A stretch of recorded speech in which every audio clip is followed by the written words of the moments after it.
Hello Eternal Life fans, it's Rowan from the Eternal Life Fan Club. In my last video I talked about how peanuts are a great source of protein for the poor. Okay, they can be a staple source of protein because they're just so darn cheap.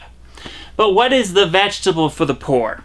Okay, what can the poor people make their staple vegetable? Cabbage. Cabbage. Cabbage is a great poor food for the poor. I think there's a blessing in making your diet composed primarily of like poor people foods that poor people can afford. In the movie, Tim Burton's version of Charlie and the Chocolate Factory, Charlie's mother, she said, "Nothing goes better with cabbage than cabbage." Soup's almost ready, darling. Don't suppose there's anything extra to put in? Oh, well, nothing goes better with cabbage than cabbage. But really, I think it should be nothing goes better with peanuts than cabbage. Okay, because I think that even poor people, they need more than cabbage.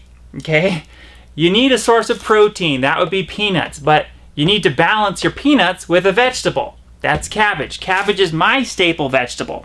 So in the movie, we know that Charlie Bucket and his family, they primarily lived on cabbage soup. They called it cabbage water, okay?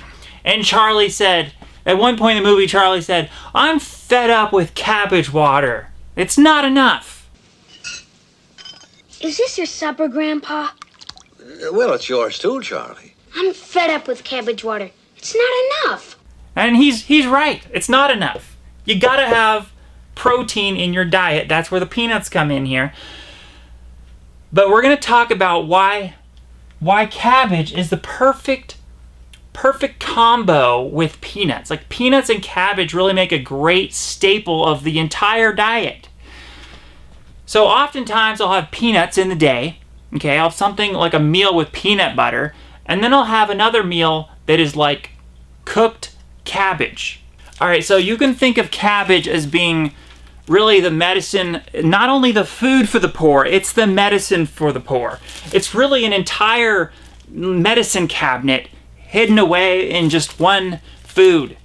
Really special. I'll get into that. There's so many reasons why cabbage just heals the body in so many ways.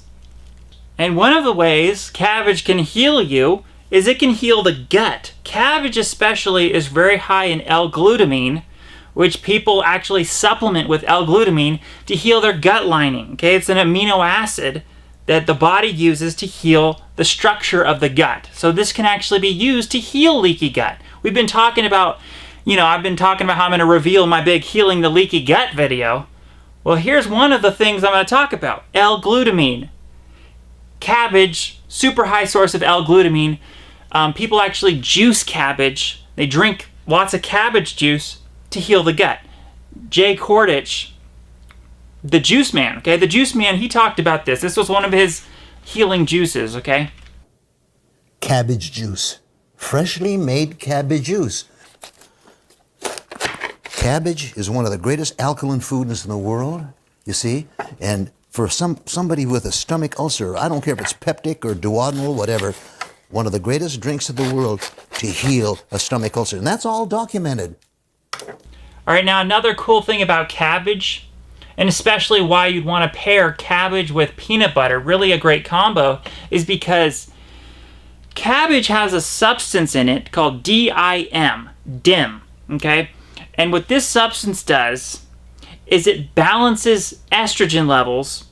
Okay, so some people get estrogen dominance. And this substance in cabbage, DIM, it's actually in all cruciferous vegetables, but it's high in cabbage. And this can like help mitigate some of the phytoestrogens and xenoestrogens in our environment. Xenoestrogens being from plastics, phytoestrogens being from peanuts. That's one of the downsides to peanuts I didn't mention in my last peanut butter video. This is one of the reasons peanuts has been criticized in the health food community, okay? It's because they say, well, peanuts, they're so high in phytoestrogens, they'll make you have estrogen dominance, right? They'll throw your estrogens out of whack and you'll have lower testosterone. Because you have too much estrogen, you have lower testosterone. But this substance in cabbage can help balance and mitigate a lot of the phytoestrogens in peanuts. So it's really a perfect kind of combo. If you're going to eat a lot of peanuts, just eat a lot of cabbage as well, and this will make sure you don't get estrogen dominance, and this will keep your testosterone levels high. This is a DIM, D-I-M, is also it's actually commonly used as a supplement by bodybuilders because bodybuilders don't want to have low testosterone.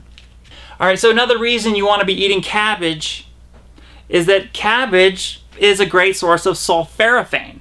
Now, sulforaphane is this substance that's been really popularized by Dr. Rhonda Patrick. Cabbage does not have nearly as high amounts of sulforaphane as something like broccoli sprouts, but you're still going to get some of that hormetic stressor benefit from it.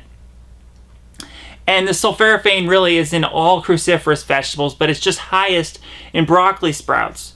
But if you eat cabbage, you're at least going to be getting some of that in your diet. Because let's face it, a lot of us are not sprouting broccoli sprouts all the time. Okay, but it's pretty easy just to eat a cabbage. So just a quick review, what is sulforaphane good for? It's good it's preventing heart disease, it's anti-cancer, it's good for the brain, it's neuroprotective. My favorite thing about sulforaphane is that it causes neurogenesis. So it's helping the brain to regrow itself and to cause new growth of new neurons, new brain cells. That's an impressive benefit. Another benefit of cabbage is that it's very high in organic sulfur. So this is very important mineral for keeping you young. Okay, sulfur really helps keep you young. It keeps the skin elastic and beautiful. It's also high in vitamin C, and actually vitamin C and sulfur really work together, and they actually make each other more powerful. So it's like a perfect package for your body to utilize the sulfur most effectively. So sulfur is a very important mineral for anti-aging. Then I apply a proprietary glycolic and pearl mask, which I leave on for 10 minutes while I prepare the rest of my routine. I always use a small batch placenta-infused facial toner for that third trimester glow without the cravings. Then moisturizer, then an anti-aging eye balm, followed by a final moisturizing protective lotion. It's good for detoxification. Your body needs organic sulfur to detoxify. And organic sulfur is actually important for killing the biofilms of viruses and bacteria that are hiding away in our bodies. The body needs sulfur to destroy these biofilms. So if you're going on a detoxification protocol, you need to have organic sulfur. It's also good for the joints, so it's good for pain in the body. It's good. It's anti-inflammatory. It's got all kinds of benefits. It actually helps improve energy as well. So we want this a super benefit. Super benefit. I believe in taking care of myself. In a balanced diet, in a rigorous exercise routine. In the morning, if my face is a little puffy, I'll hold 2 cold spoons dipped in lapsang souchong over my eyes. And if you want to get really fancy, you can try getting some purple cabbage. Purple cabbage is very high in anthocyanins, which are extremely anti-inflammatory. Okay, those are going to have benefits for the heart, benefits for the entire body, benefits for the brain. Purple. Can't go wrong with purple. Where is fancy bread? In the heart or in the head? Shall we roll on? All right, I'm going to be fair and balanced here, and we're going to talk about some of the potential dangers of cabbage. Okay, people talk about goitrogens. So cabbage does have some amount of goitrogens. Goitrogens are also called isothiocyanates. But really, when you cook the cabbage, you really lower this amount of goitrogens, okay? Plus, cabbage has really been hybridized over the years, and it's got much less goitrogens than, like, let's say, a wild cabbage, okay? This is really not, you're not getting too much goitrogens. And especially, you know, if you're supplementing with iodine, it's really not going to be an issue. I supplement with iodine because I think it's one of the best minerals for longevity and health, especially brain health. So, look, if you're supplementing with iodines, you're not going to have a problem with the goitrogens in cabbage. Plus, I really like the opinion of Dr. Rhonda Patrick in this regard. She talks about how really the dangers of goitrogens in cruciferous vegetables is really kind of overhyped. And actually, these isothiocyanates actually have a lot of anti-cancer benefits as well. So it's like one of these things where it's like it is a toxin, but it's actually beneficial on the body as well. Isothiocyanates have been referred to as goitrogens because a small amount of them can compete for iodine transport into the thyroid gland. High levels of isothiocyanates from exposure to large quantities of cruciferous vegetables have not been shown to increase hypothyroidism unless accompanied by severe iodine deficiency, which is actually not very common. In fact, countless animal studies have shown that feeding animals large quantities of isothiocyanates do not cause hypothyroidism, and in fact, inhibit cancer formation and prevent cancer initiation.